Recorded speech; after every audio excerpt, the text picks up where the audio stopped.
Outlet Liquor is your place to buy a case. Stock up and save when you shop the lowest prices available every day at Outlet Liquor. You never have to wait for a sale. The more you buy, the more you save. Only at Outlet Liquor. What's your outlet?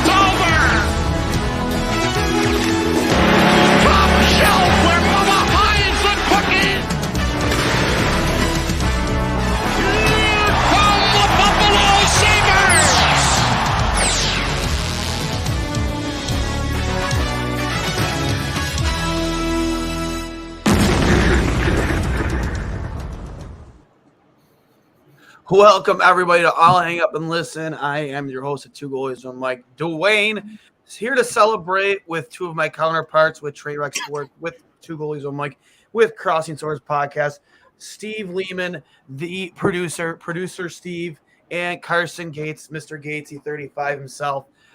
Boys, huge win, second in as many nights against the Flyers. Steve, I'm going to let you lead it off right now because I know you're especially happy more than anybody. Yeah. For anyone who's seen me on the show before, you know that I lived in Philly for about 7 years. So I've been watching the Flyers play hockey a lot because I'm going to keep watching live hockey, even if it's not my team playing. I just want to watch the game. So I've seen the Flyers at their height, Giroux at his peak, JVR, back when Voracek was in town, back when people didn't abandon Ghost Bear, back when Carter Hart was a guy who's worth signing to a contract like that. I watched the world freak out over Gritty and think that he was fucking terrifying for a week. And then they were like, oh, wait, but actually he's rad. Or I don't even know. But to now be at this point where they are taking the kind of L's that Buffalo has been taking for a decade, it is the Captain Holt vindication meme, just 1,000-fold. I couldn't be, and it just brings me back to this one game me and some Western New York buddies went to in Philly, like a week before my birthday, like right before COVID. The Sabres got fucking pumped. I think it was like a 6-1 loss, and there was just this fucking dude who just every single time they scored would like turn around, do this like fuck you, bro.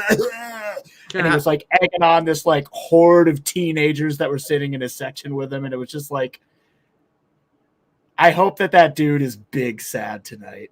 I don't know who you are, but I hope you're very sad. I hope those teenagers realize that you're a dork, and I hope that you enjoy your rebuild because it is going to be rough. Have fun with Rasmus Ristolainen. Why did you sign him to another deal, you fucking dork? Oh, my God. Why? I'm sorry. Gatesy, how you feeling? It was a really nice game. Again, the Sabres fell down early to Philly. That didn't seem to really slow them down. It almost seemed to like make them play a little better and kind of hunker down. And the Sabres seems just fun to watch. There's only 4 games left. And I think for the first time in almost my entire life, I don't want the season to end. I'm just so excited till that next Sabres game to watch this team perform. And there's a very hot team right now. And it's just so nice to watch, honestly. Yeah, I mean, how often can we sit there and say at this point in the season or the last how many years that we don't want the season to end? Like, normally fans are ready for training camp by this point or the draft, or I know that we got the draft just a week away or maybe a little bit more. People are looking at their mock drafts, who the Bills are going to take. Will they trade up? Will they trade down? What type of movement will there be for the Buffalo Bills on draft day?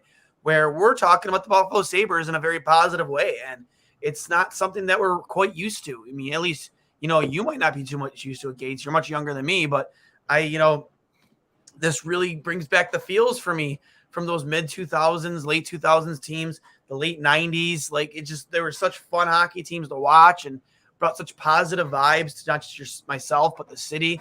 And, it's such a breath of fresh air to see a team really not just outperform expectations, but individual players outperform massively their expectations.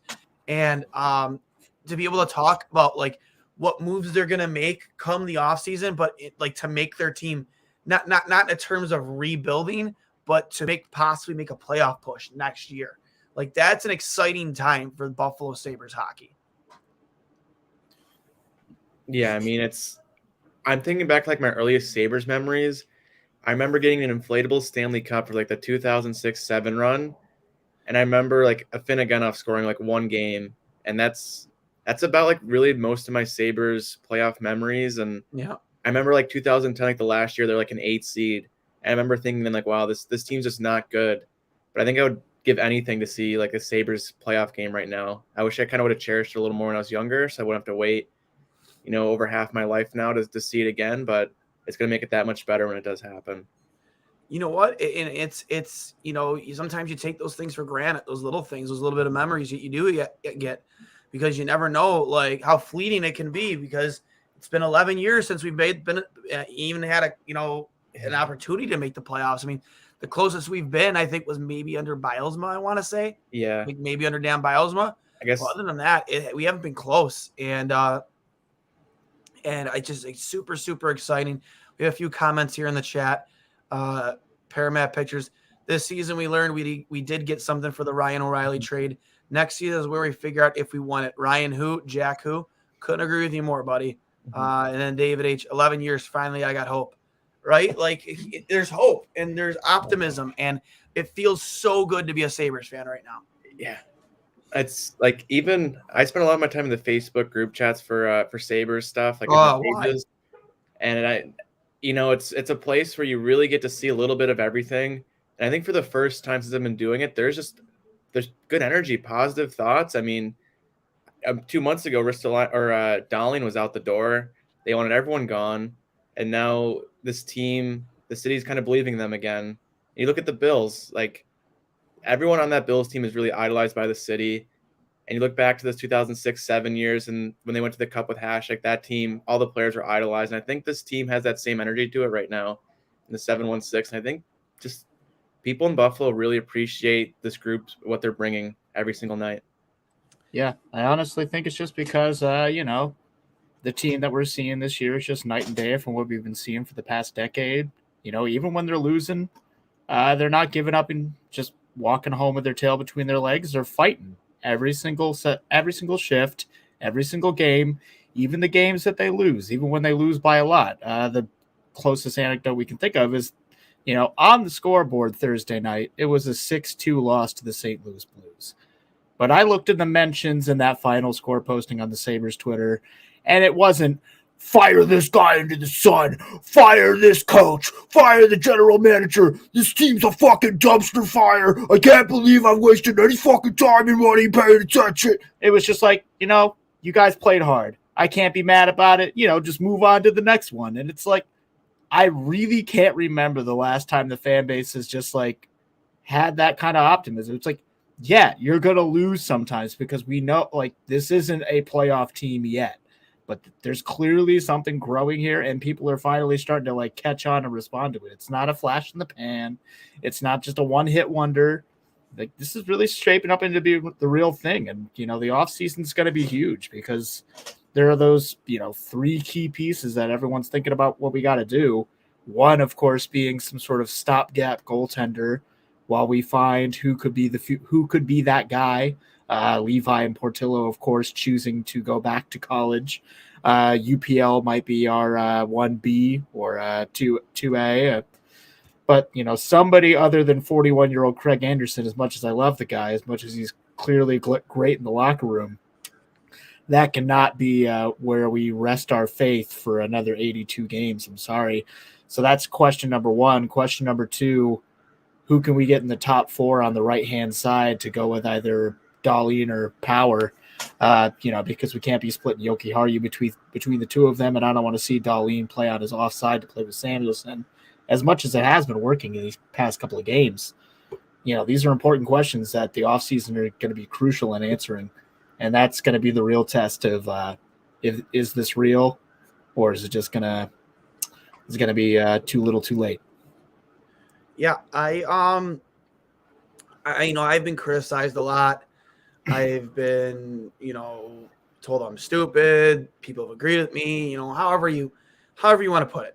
And I'm normally not a guy who wants to pay a goalie a lot of money, and I'm still all about that. I don't want to pay goalies lots of money because I just don't think that you need to pay goalies like what Carey Price and Bobrovsky make to win a Stanley Cup. In history, especially more recently than not, proves it. I mean, Vasilevsky makes a lot of money, but he also has an insanely talented team in front of him.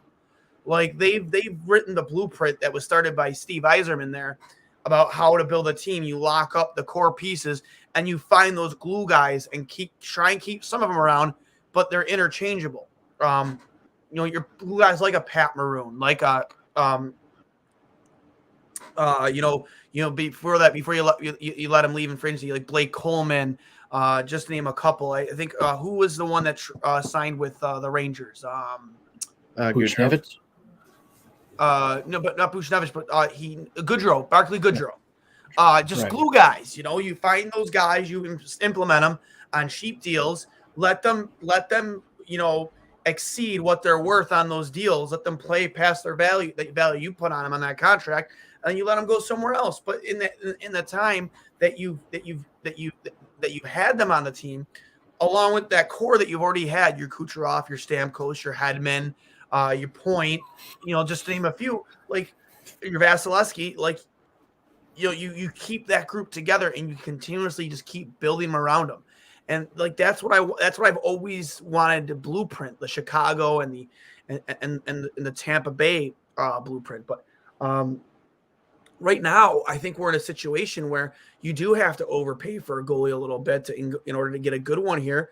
And there are some options out there. I know, Steve, me and you have texted quite a bit about it, but I'm looking at that, not just goaltending, but obviously you need to bring in a defenseman to play along with Owen Power. I don't think Yoki Haru's the answer. I just don't. Like, I just think he's too streaky. That one play on that goal in front where he just dove to the puck carrier. That's like, you just keep your position in front. Like, and that to me also shows distrust in your own goaltender, because the guy, he was on a bad angle, and for whatever reason, Yoki Haru was diving at him, leaving a man wide open, leaving Owen Power to take two players in front by himself. Like, I just didn't, I just don't think he's the answer. Maybe he can replicate what he did next year. But until then, I'm looking for a defenseman to play with Owen Power next season in my top four. And I just don't think, I don't know if Yoki Haru is the answer. I just don't know. But I also look to improve yourself down the middle and on the wing. I mentioned the chat. I mentioned on the last episode too. I'm like, speak it into existence. He's been on the trade block in Vancouver plenty of times. JT Miller, he can make this team better. He's still young. I think he's 29 years old. Like, he's probably in his prime right now. Go get that guy. You might have to overpay him for a little bit, but you're not going to sign him to an 8-year deal. Go overpay for that guy a little bit. You have the cap space to do it. I think one of the biggest things you brought up there was that consistency of coaching. Like, if you look at Stevie Y, who you brought up earlier, he turned around Tampa Bay, found his coach down there. He's in Detroit right now, and Detroit's kind of a team people compared Buffalo to last season, and they've totally just flip-flopped positions. I mean, Buffalo just passed them in the standings after tonight's win, and one of the bigger reasons for Detroit's kind of misfortunes this year, from my buddy's a big Detroit fan, big writer for them and everything, is their systems are just not working for their team, and Buffalo has a guy at the helm who knows what he's doing for the right players, and that's Granato.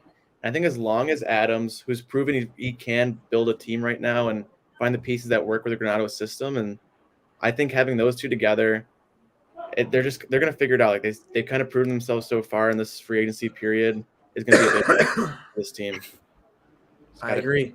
Yeah, just a couple positions, nothing major compared to other years where it seems like we need a little bit of everything. It's just find what works for the squad. 3 to 4 spots, I think. Yeah, obviously. I mean, goaltending, whether it's both of them or just somebody to be your full-time starter in front of UPL.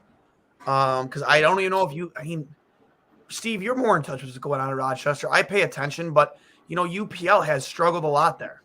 Yeah, I mean, there have definitely – I mean, it's not completely on UPL. For the amount of goals that Rochester does score, they are also, like, one of the top in the league for, like, giving up shots.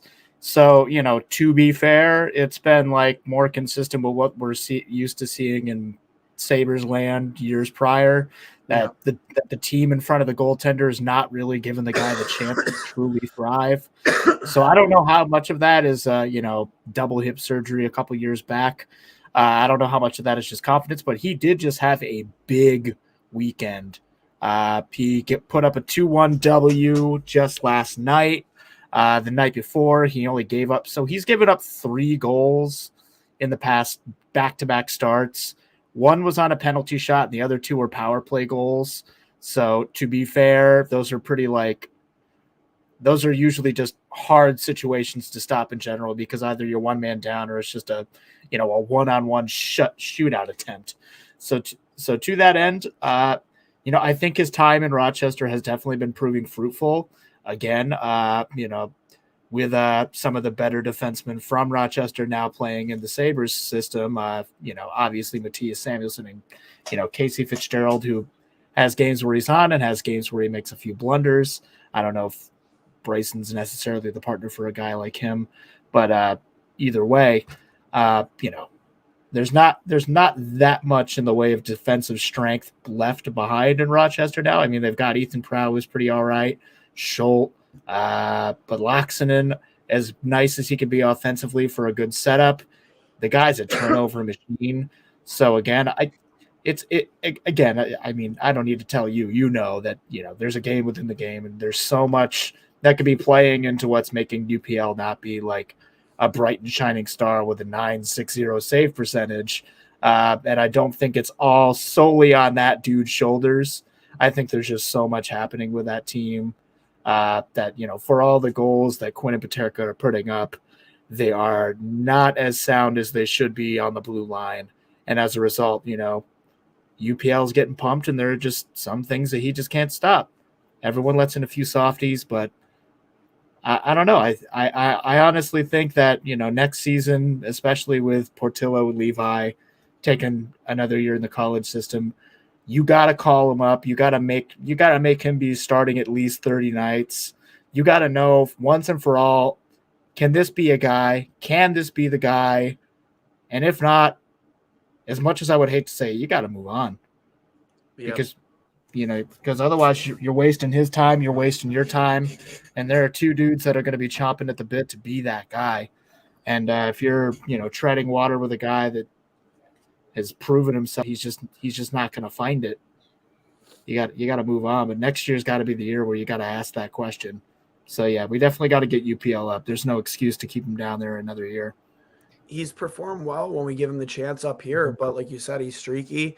I know me and Cully and you too, Gatesy, he's had double hip surgery. He's had the lower body issues at a very young age. So it's kind of hard to gauge how long of a career is this kid going to have? Can he play a full season? I don't know. I mean, he was even hurt this season. It's difficult to say. And, it's just kind of weird that he comes up, even in a small sample size, he comes up here, and maybe he's the type of guy who, when playing down in the AHL, he plays down to that level, but he brings his game up a level when he's gotten the taste of the NHL. I don't know. As a goalie, with the mentality of it, I guess I could see the frustration of being in the AHL and not being up in the NHL when you've proven that you can play up there. I don't know if that's taken that. Here's the thing. That's kind of like the mental side of the game. Can he handle that? Can he handle the ebbs and flows of the goaltending position at the the highest level? Yeah, I mean, the difference between Rochester's games and Buffalo's games, it's not even the same sport half the time. The Rochester's kind of running gun style, and they're very lax defensive play a lot of times. I think it's really hard on UPL to kind of balance the two. When he came up with Buffalo, that was probably the dog days of the season. I would say end of December, beginning of January is when he was here, and I mean, I remember Dowling was ice cold. No one was really. Tuck hasn't broken the lineup yet. And it was tough, but he's the bright spot. He played well in the games he was there. Mm-hmm. He took a lot of pucks too. A lot of pucks. And last night for Rochester, he had a 1-0 shutout win. Yep. I believe it was 2-1, but 2-1. I don't think it was a shutout. He played insane. Yeah, he had a fantastic night last night, and that's the reason why they're still in the playoff push. Yeah, he's someone that they've taken their time with, and that's what we want. I remember fans talking about it forever, give the kid time. And I think he's kind of proven at the NHL level, and next year's going to be the time he's going to have to kind of prove it. Like he's got the guys behind him now, and it's time for him to run with the reins a little bit. I agree. You have to find out, now what you have in this kid. No, not now, but the start of next season. Like, he can't be put in a situation where he struggles to make the team again in training camp like this past season. Like, it's either now or never, kid. Like, you've had, 3 years now to really try and crack this lineup. I know goalies take longer to develop than most, and I've been a huge advocate of allowing him to continue to develop in Rochester. But this will be his second. Almost 2 full years in Rochester, right? I know he played a good portion of last season in Rochester, if I'm not mistaken. Yeah, he did. And now this would be his second almost full season in Rochester with a cup of coffee in the NHL. So like it's time to put up or shut up. I think he's gonna be 23 or 24. I want to say 99. I think he's 22 right now, turning 23. Yeah, he'll be 23 going 24 come next season. So like, this is right around the time where you would expect him to try and make that jump into the NHL. Like, it's not like I wouldn't say it's a make or break, but like this is the point where you've put your time in the AHL, you've competed in enough games at that level to try and make the jump in the NHL. So it's time to put up or shut up in a way. Am I again? Do I say you have to trade him? No. Like if he can't make it in the NHL next year, I guess you have a really good hopefully a really good goaltender in Rochester, to be an insurance policy for you in the NHL if you ever have to call upon him. But that's why I say you really should look for 2 solid goaltenders in the offseason. There's nothing wrong with some competition in training camp. Yeah, and I mean, obviously in the short term, it's incredibly important because, Craig Anderson. And actually, that is a question that's in here from Paramount Pictures again. If Craig decides to hang up the skates this offseason, would you want to bring him back as a goalie coach / assistant? And my answer to that would be, if he doesn't want to pull the Ryan Miller approach of just taking a year off hockey and just living a life as a human being away from the sport, sure. But I'm guessing he might want to take a little bit of a vacation. Yeah, I don't think he comes back. Honestly, but his whole family's down in Florida. I just don't know if after having the career he had, as long as it was, if he's going to just step right into a role with a team, in Western New York, especially having to relocate his entire family to Buffalo. I don't think he wants to spend that much time away from his family anymore. So for me, I would say no, but I would be so open to it. Like, I would like to see it. But I don't think it would ever happen just because, he has so much his entire family lives in Florida. And Job says if he wants it. Yeah. But he's given so much more to Buffalo than we could have expected out of him, both on and off the ice. Like, I remember when he was signed, it almost went over everybody's heads, like, oh, he's probably going to be a third, maybe a backup, but he's taken the reins, and then he's really kind of molded this whole group, not just like younger goalies, and the whole team seems to be I remember, I think it was Granato talking about how, like, anytime he gives up a goal, like the next media timeout will come over to the bench, calm everyone down, and the team's good to go. And I think that's been so important for this young group, not only this year, but kind of going into the rest of their careers here in Buffalo. Yeah, he was actually saying, I think it was actually last night when Buffalo was down 2-0 going into the second, Craig was the one that initially spoke up in the locker room and, quelled the fears and just tried to get everybody back on track. And I thought that was a really interesting point that Granato made. It's like, the best thing I do as a coach is I just get the hell out of the way of my guys. They know what they need to do because they're the talented players that they are. And at this point, they're building their own culture that I don't need to be the one to tell them what to do. I don't need to force anything down their throats. They right the ship themselves. And Craig was the one who spoke up, let everybody know. Obviously we're down, but, we're never out, especially, no offense, but especially not against this year's Philadelphia Flyers. And, arguably they were defensively stronger because Rasmus was out of the lineup this weekend. So, if anything, they were slightly better than they could have been, but still not great. I mean, I haven't really watched a full Philly game this year besides like the couple Sabres games, and the only clips I've seen of Ristolainen have not been the best ones in the world of him. So I don't know how he's played, for a full 60, but I feel like Flyers fans just can't be happy with the return and then the contract on top of that. Yeah, that's very clearly a guy who like just knows he's gonna get fired, but to admit defeat and trade him would just be like, yeah, I know I fucked up. So like you just doubled down on fucking up by signing him for another $5 million for I think like another 4 or 5 years. I don't understand it. I mean, obviously I understood it when we did it several years back when he was much younger and had yet to prove himself and he was a high prospect. And, at that point there wasn't a lot of talent coming in the door. So, you lock down the guys that you draft in the first round and you don't think twice about it. Mm. But, clearly we know what you're getting out of Rasmus Ristolainen and you're still signing him to that money.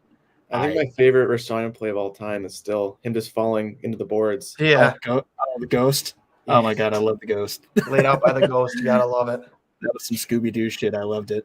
Great. But with that being said, guys, next topic of discussion, I definitely want to touch on the fact that yours truly with Mr. Gatesy 35 over there did happen to predict the score of this game on the pregame show, but not just the score, because that's not just impressive.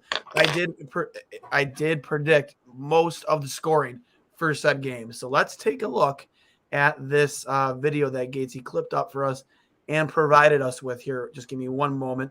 I'll bring it up. But Gatesy, I every time somebody scored, I was in your ear, bud. I know. I think you're just kind of. I talked first in that segment. I think you just kind of took all my good ideas and put it together. So is that what I did? A little bit of credit for that. But that's what I did. All right. It was literally each goal. I was like, oh, that's another one for Duane, and then the score was 4-2. I was like, oh, one more goal each. Like with a period and a half left, I don't know if it's gonna happen. And then soon enough, it happens, and Tage gets the empty netter, and I'm like, oh my God. That's right. Someone get the charts out. Let me see if I can bring that up real quick here. I'm still so illiterate. Can you guys see it? No. I cannot. Well, I'm trying to share screen here. This is getting annoying. Anyways, I predicted the score. I predicted that Darlene would have a multi-point assist game. I predicted that Olofsson and Tage Thompson will continue their hot hands, both scoring goals. And can't remember if I predicted Tage would have 2 goals, but absolutely, I was super pumped every time there was a scoring change, and it was eventually 5-3. I don't think I've ever been more happy to see the Sabres get scored on for that third one. And if you want to see the full video, 2 goalies, 1 mic on Twitter. It's up posted. Take a peek, see the full thing in action, because when you said, I was like, oh, it's a lot of detail, but you nailed it. Here it comes. Hold on one second. I think I can bring it up here. Hold on. Let's see here. Hold on. This is so professional, guys. I am sorry. Hold on. It's only taken us 78 games this season. Are we seeing it? Got nothing. No. Anything? Moving. Now I'm much smaller on the margins. Same issues as earlier. No picture. No picture? No too. God. It's okay. We have faces made for podcasting. It's true. I don't understand why that's not working. But anyways, I was super pumped when they Tage scored on the empty netter. Made it 5-3. I predicted it all. Free money right here. If you ever need advice on any NHL prop betting, come see yours truly. I'll win you some free money. Mr. Duane S. Yeah, Duane S39. But anyways, how many games do we have left in the season? It's like 4 games left in the season. That's it. Obviously, we're not going to touch 500. That's just not going to happen. But how do you want to see this team finish out? What more do you want to see, and what more do you want to see from what players? Yeah, I mean, I know we touched on it a little bit of just overall consistency, because this team's been hot and cold. Since Eichel kind of showed up in 2015, it's like this team's really hot. Like, oh, we have all these hopes, and then a month later, everything's gone, and we're back in the lottery. And thankfully, since the team's kind of found their stride with Tuch, they've continued their momentum. If they lost a game, they got blown up by Tampa, they rebounded right back. They'll be down 4-0 to Chicago in the first period, come back and win it. Like, this team has fight. And with 4 games left, it really just seems like each game they're getting better and better, which, again, I don't know if we could ever say that in the past. Normally it's, oh my God, it's March, end it right now. But and I just want to see. I really like the play of Rasmus Ristolainen's on my mind from Dolly in the past month or so. His aggression, he's found that edge to his game that fans been calling for. He's zipping pucks around. He's confident with the puck, moving it everywhere, and he's been like I'd say the past couple games he's just really been on it. And if he can finish the season like this, start next season well, and hopefully next year he can go without the 2-month stretch of kind of being a ghost out there and not being the player that fans kind of imagined. I think that's the biggest thing right now. Yeah, definitely Darlene. I'm all in favor. I honestly I think he point number 50 tonight. He got his first time tonight. since they brought this out on TV. It's been a lifetime since the Sabres team put up 50. Definitely, I would like to see him try and get at least 50, anywhere between 55 and 57 points. I think it's very doable for him with the pace he's playing at. Just shove it right up the friggin' all the haters' hoops. Like, it's just so good to see him playing this well, and it's just so funny because like anytime you tweet it out, like where's all the Darlene haters? Remember, you all wanted him gone 2-3 months ago. The ones that did want him gone, they're silent. They're nowhere to be found. Nowhere to be found. Those are the worst kind of fans because they're waiting for him to fail. They want him to fail so they can start speaking up again. It's a fact. So I want to see him continue to develop and continue to just hammer away points here in the last 4 games. Let's be honest. Those fans either have secret Maple Leafs jerseys in their bottom drawers, or they just buy the jersey of whatever team won the cup that year. So they've got Blues jerseys, they've got Caps jerseys, they've got 2 Tampa Bay jerseys at this point, and they've, But that said, obviously Darlene's going to keep putting up a point or 2 a night for the next 4 nights. With those 4 matchups, we've got one against the Devils, one against the Isles, one against the Bruins, and the final game, of course, RJ's last call against the Blackhawks. Duane and I are going to be at that in person. Realistically, we should be able to get 3 out of 4 of those dubs. I don't think I need to say which team we're probably going to get an L from. I think we know, the team in that equation that's actually going to the playoffs. They've been going to the playoffs forever. I hate to say it, but they are just a good team. They're just not going to be a bad team. It would just take a complete fucking collapse of everyone that's good on that team for them to truly just not be a part of the equation. They're always part of it. Even when you think they're not in, they're in. But that said, what I really want to see from an individual standpoint, Dylan Cousins is 3 points away from a 40-point total threshold for the season. Obviously, Tage Thompson is 4 goals away from 40 for the season. That would be incredible. I feel like we're going to get like just 39 just to make it fucking bittersweet because that would be the Buffalo honestly, I'm okay with 39 just because I don't want to give his agent anything to, he's got multi 40 goals, 40 seasons. You should pay him more than Jeff Skinner. Like, no, I'm fine with 38 or 39. Sorry, Tage, but I'm thinking big picture here. Jeff Skinner's got 2 points left to get before he's at 60 for the year. We want to get every fucking penny out of that $9 million that we're paying him. So I'm perfectly okay with making him work for it. Alex Tuck, 36 points in 46 games. You can't really ask too much more of that guy after missing 6+ months with a shoulder injury. Peyton Krebs also had a multi-point night tonight. Let's not forget that. Only 22, half a point a game, 22 points in 44 games is essentially a rookie. Like, let's go. That's great.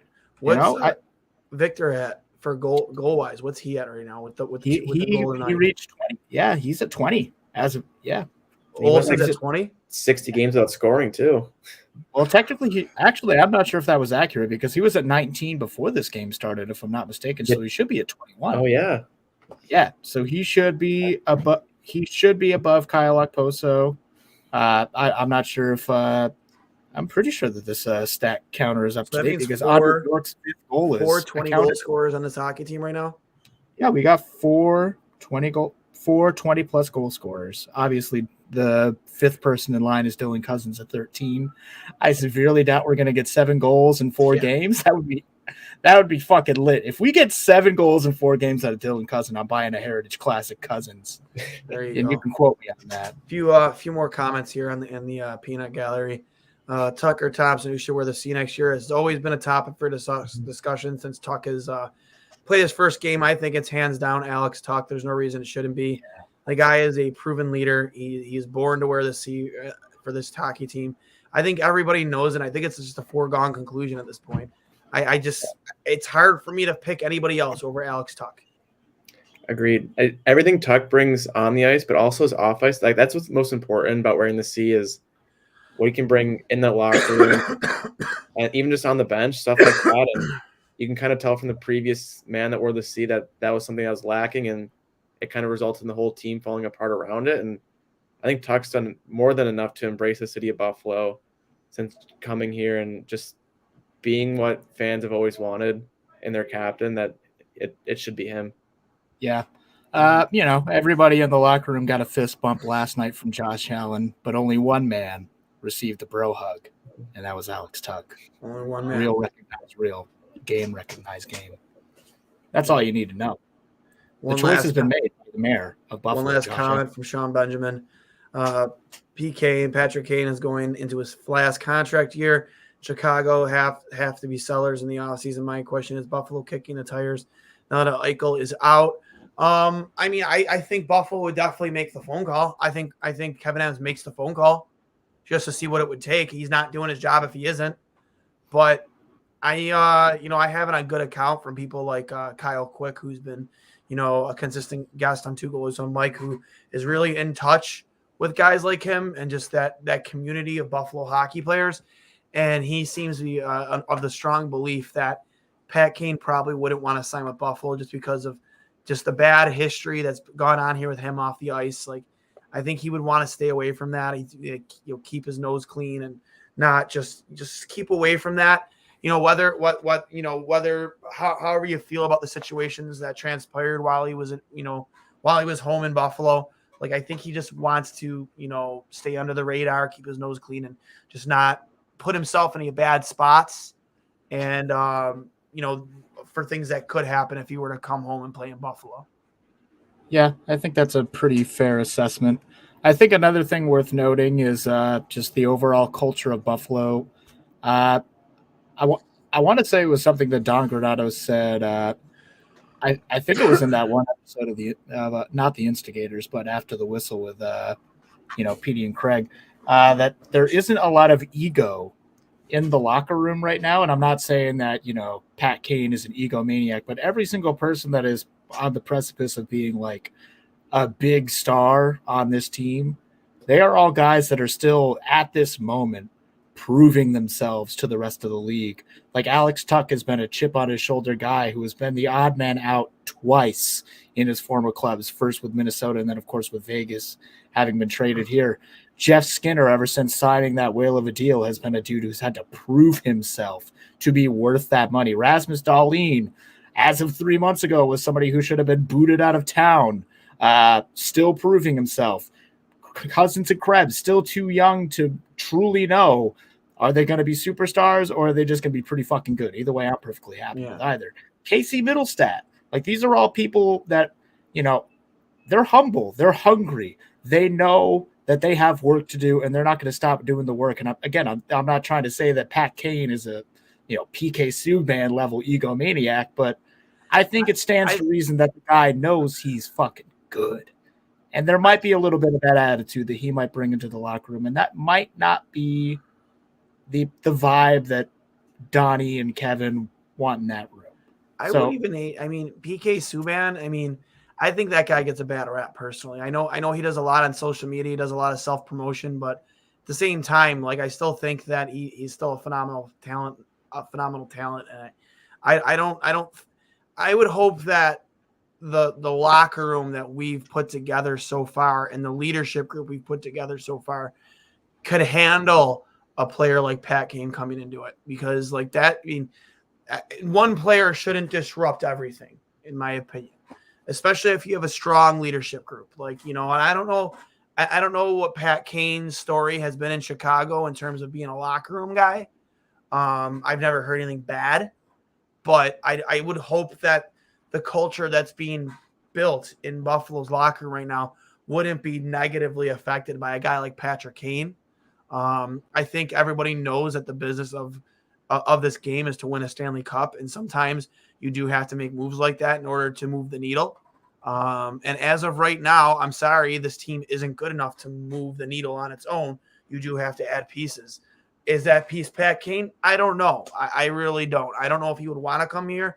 You would think, like, looking at it by itself, like Pat Kane himself, he was a Sabres fan growing up. You would think that he would want to be just like Alex Tuck, don that jersey and be an integral part in this team raising its first ever Stanley Cup. You would think that he would want to be a part of that. But at the same time, there is a whole separate issue of what's gone on in his life off the ice when he's been home in Buffalo. Again, and I don't take anyone's side on that. Like, whatever you think about what happened with him, that's your opinion alone. But pushing all that aside, whether you should or you shouldn't, I think that he still has a ton of talent left, and he may not be the MVP player, but that is still like a 70-plus point player that you would add to your roster. And if he can buy into what's going on in your locker room and he could be a part of the solution, I would absolutely be all for bringing Pat Kane to Buffalo. But I just don't know if he would want to come here. And I mentioned a couple of times, like, if I'm looking for a trade partner, I'm looking at a team like Vancouver who has really struggled to move the needle themselves and might have guys that, need a change of scenery, guys that may have a chip on their shoulder of their own.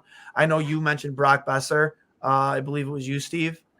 But I'm a big JT Miller guy. Yeah, I mean, I like JT Miller too. I got no complaints about his game, but at the end of the day, for what this team needs right now, he is yet another guy on the left side. He can play center though too. He does play center as well, which is pretty darn nice. If he's our 2C, that's pretty fucking nice. 2C, I don't know. I mean, he might be your 1C. I listen. I know we all. I think Tage has earned his 1C spot for now. Huh? I think Tage has proved himself to be the one right now. Has he? I mean, he's had one really good season. Does that make him automatically your 1C? I think it's his job to lose. He's been in the. Is it wrong to bring in a guy who can be a proven 1C? And is it so bad? I mean, it's not like you're taking ice time away from Tage Thompson. No, if anything, he'd probably still have the same amount of ice time. But to have that 1-2 punch, that 1A, 1B option of a JT Miller and a Tage Thompson, I think you're doing pretty good for yourself. Regardless of who you slot in as your first line center. Yeah, I mean, I guess that's totally fair. And I guess it is also worth noting that JT does have one more year after this one at 5 or 5.5. So very team friendly. Pretty darn affordable for a dude who's 29.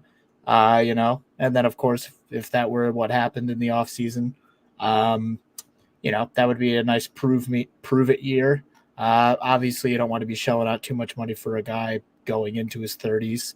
I mean, we're gonna know how that feels in a few years from now when Jeff Skinner's 33 or 34, pushing that $9 million AAV. It'll be interesting to see how that one shakes out. But again, that's just a bottle special that we can never get out. And you want to know what, man? He'll make a lot of Sabres fans happy because he does wear number 9. Very easy jersey nameplate switch for a lot of fans out there. So they do share a few letters too. Yep. And you want to know what? He's played center. I mean, he's listed as a center here on NHL.com. 91 points in 73 games.